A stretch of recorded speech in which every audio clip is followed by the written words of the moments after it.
Hi, I'm Pigeon. In the summer of 2015, I put up some posters on Congress Street, and they look like that. Now, I didn't ask for permission. I'm a street artist. And why do I do street art? Well, I don't know. Is it because the galleries are not interested in art that doesn't perpetrate some cheesy cliches of what Maine is to a few?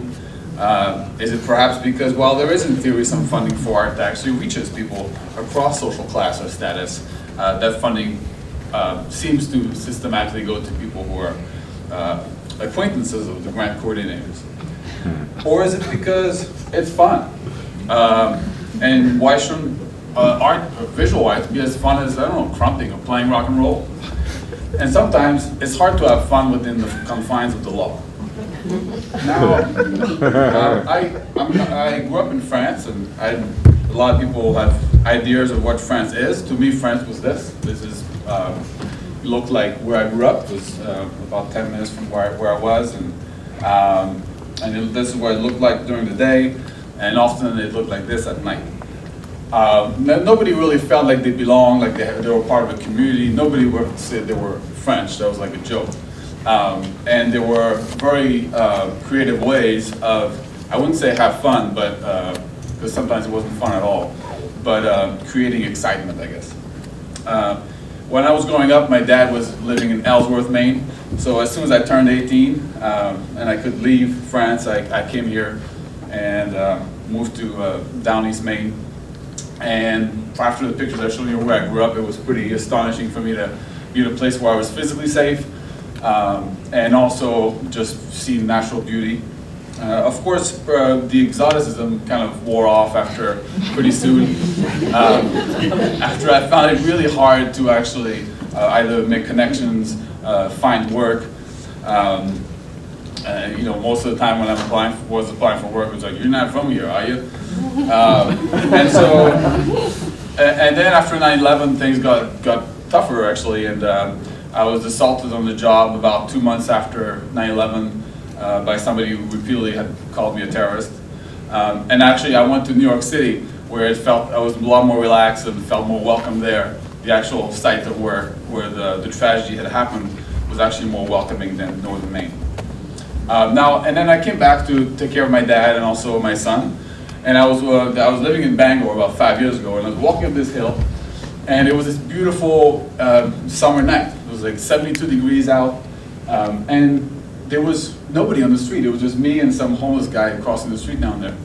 And one thing that strikes you when you come from a lot of other countries is that in the US, there's not much life in the street. And so in a lot of other cultures and where I grew up, like you go to the street after work or after school to go argue about politics, to go flirt with one another, to relax, and it's a destination. Whereas here, especially in smaller cities, it's mostly a way to get from point A to point B when you got an OUI.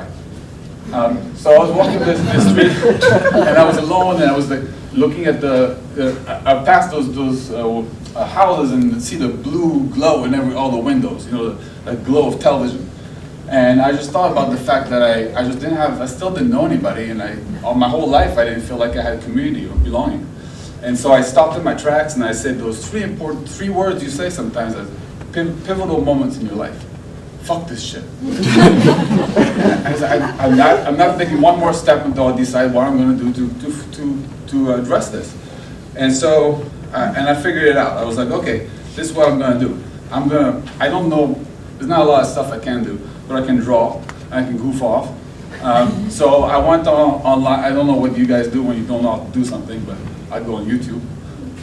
I figured out how to wheat paste, and I started wheat pasting drawings all over Bangor. And I still didn't really know anybody, but I was having fun, like climbing up on that roof and going out. I won't even tell you how I did this.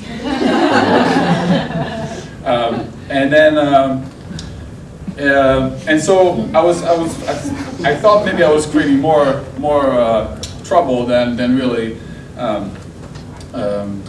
doing anything positive. So I tried to let people know, but then before I knew it, I started seeing a lot of, there was an article written in the paper that nicknamed me Pigeon, so I went with that.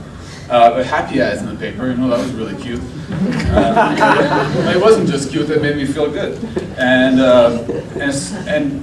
pretty soon, also I saw that on Facebook there were 3 Facebook pages that were claiming to be Pigeon. Like, wow, might as well make my own, right? And then when I started that, somebody sent me a message, because you know, I'd go out at night and people would do street art. You know how much preparation it takes. It's not, you know, it looks quick and easy, but it's a lot of preparation. So I'd do it and have all my, put them up and I'd take pictures and I want to, you know, show what I did. Somebody sent me a message saying, can you please stop doing that? We just want to know how many you did, and we'll go out at night and the first person to take pictures of all the wheat base wins. You know? And so I was like, this is excellent. This is exactly what I'm trying to do. Trying to get adults to go out in the street and play together and have fun. So for them I dedicated the especially hard to find Where's Waldo. And then people started following up with different characters. So other people wheat basting around town. At that point I decided that I wanted that community to actually not just be virtual for me, but to actually meet people. So I made it public who I was, who was doing that, and that allowed me to work on bigger projects, and finally also to do community projects with the community, with artists, with adults who were not artists, with kids.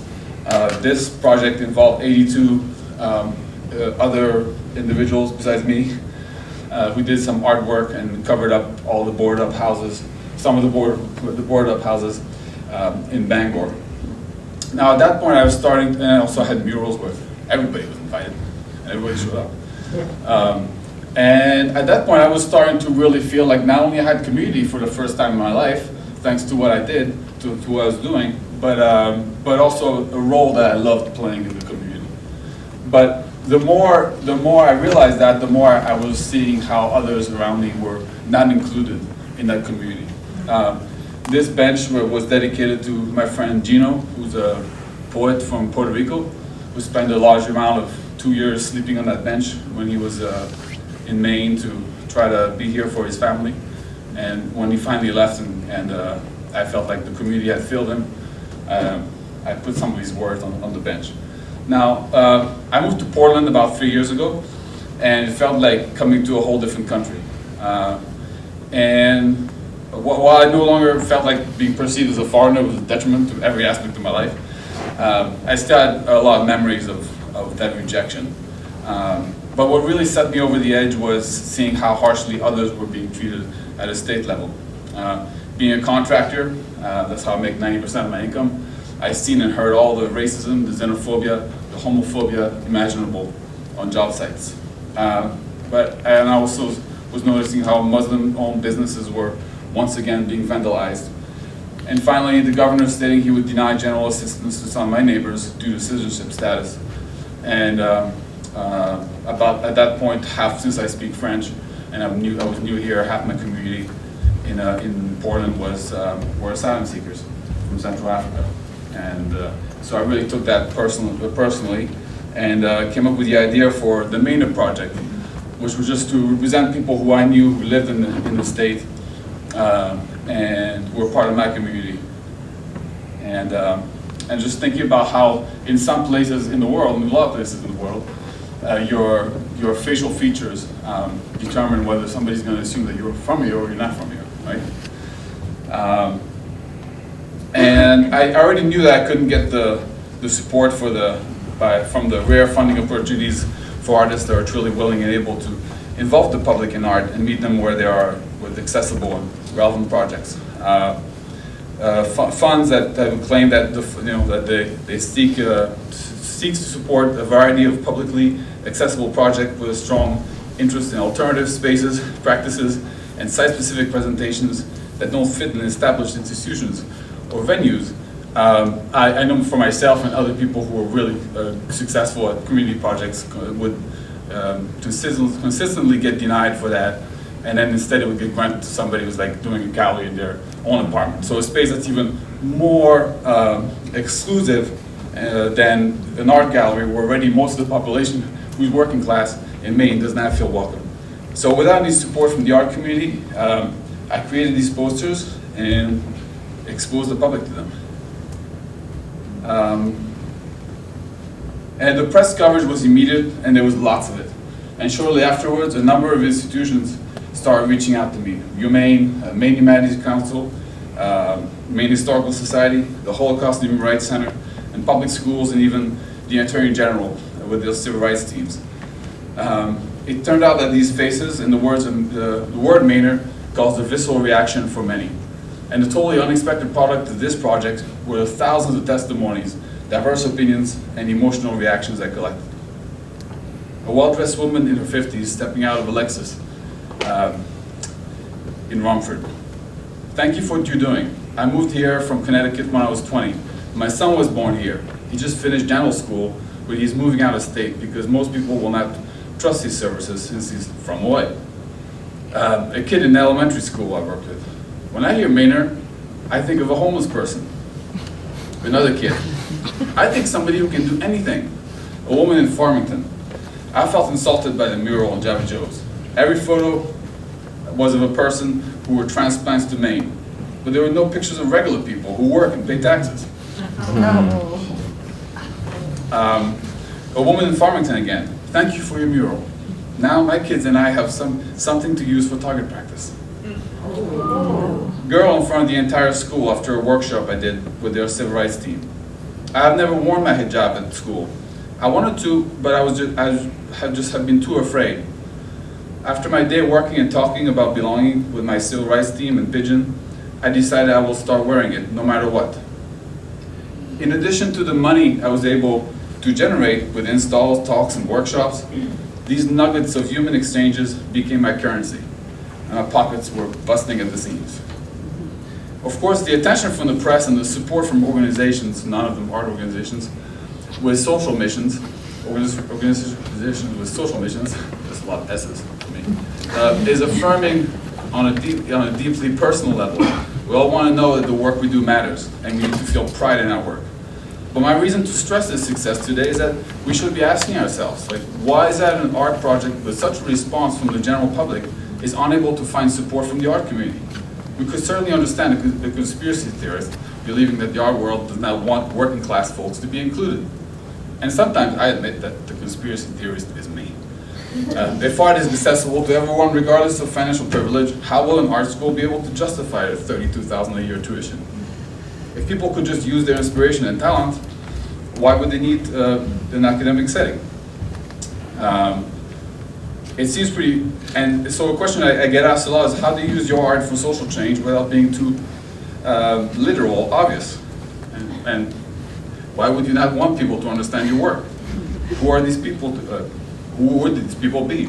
Because they're too dumb, because they're not educated enough, too foreign? How do we respond to that intimidation of self-appointed elites in the art sphere? My advice, though, and how do we reclaim art for the people regardless of social class? My advice to art institutions and museums and schools is really, it's okay to support art that is accessible, that is relevant and engaged. And trust me that most artistic phenomena have come from the bottom rungs of the economic pyramids, be it the blues or the clothes that hipsters wear today. But being a working class artist means you can't work too long without generating income. So support your local culture originators. My advice to artists, the thing I love so much about my work is, like, as soon as I put something on the street, somebody comes up to me and starts talking about it. Maybe that person is homeless. Maybe that person is a child. So don't believe the hype. Take responsibility for where you are placing the art. Visual art creates physical products, and these products occupy space. Imagery matters to a movement.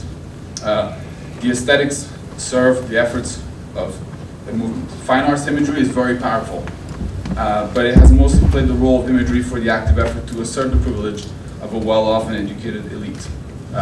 Because occupying space is political, the placement of the art matters. Public art is the opportunity to reconcile people with art. My message to the city: support local artists who want to work in the streets at every level. Last year, and we've discussed this already, an artist from New York City was awarded $75,000 to come up with a design for the public art in Congress Square. Meanwhile, artists were invited to paint utility boxes in Portland for $300, everything included. right? Even the materials. I'm a contractor by trade. If I'm asked to, so these boxes needed to be repaired anyway, to have maintenance, right? I probably would do it for $450 as a contractor, for sanding, 1 coat of primer, and the final coat, right? So these people were putting the incredible talent for $300.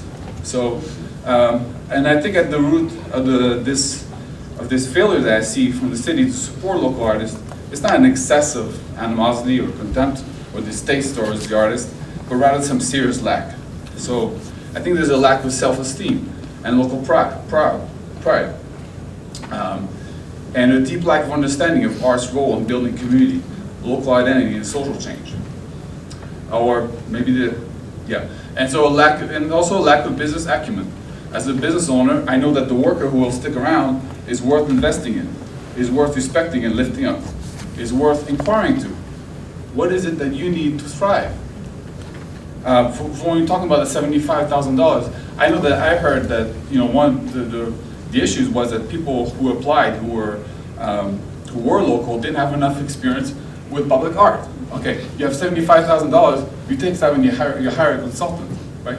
And then I also know of people, I know artists from Portland who applied in like Philadelphia, right? So they applied for public art in Philadelphia, and they were turned down for the same reason. So if we invest in the artists locally, so they have that experience, then they can go to Philly, do the install, come back and pay the rent, right? Because and then they will be able to remain a part of the city and the economy as and enjoy from as the city keeps growing economically. So in my artwork I've heard many definitions of what a Mainer is and isn't, and I listen carefully to each one of them. I try to do it with an open heart without getting too offended. But the best that works for me is somebody who is invested in Maine. And that's the question I would like you all gather here to answer me. And not with words, but with actions. Are you willing to invest in the change makers and the culture originators who have invested everything they have in this place?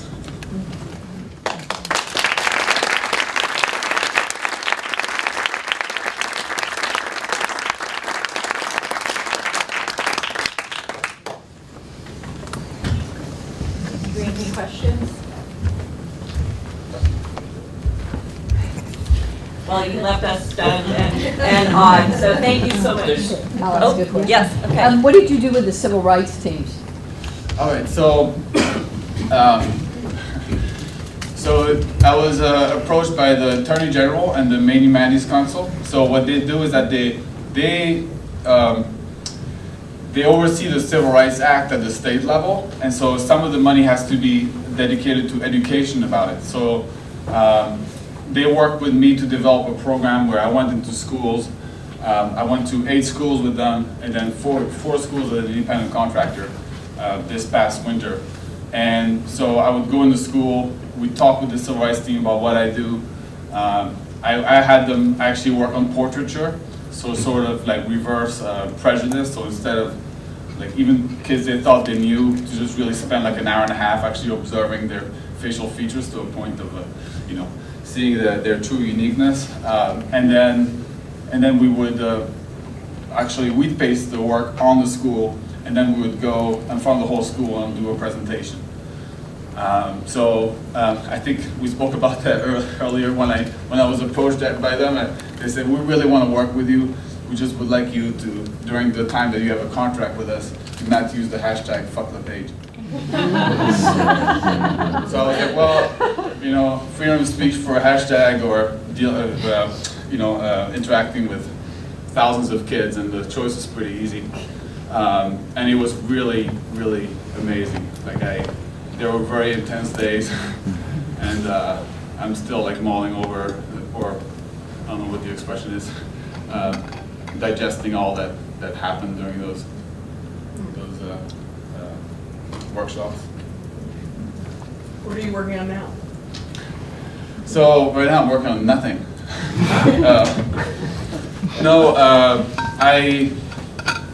So I have a project with the Holocaust Human Rights Center that we're trying to get funding for. So working on that, and everything is sort of pushed forward to the fall. As I said earlier, I'm also a contractor, so the summer is a very busy time. And besides that, it's just my, some trips out there in the streets putting up stuff. I think we have a question back there. Yeah, of all of your projects, which one is the most dearest to your heart that you've done?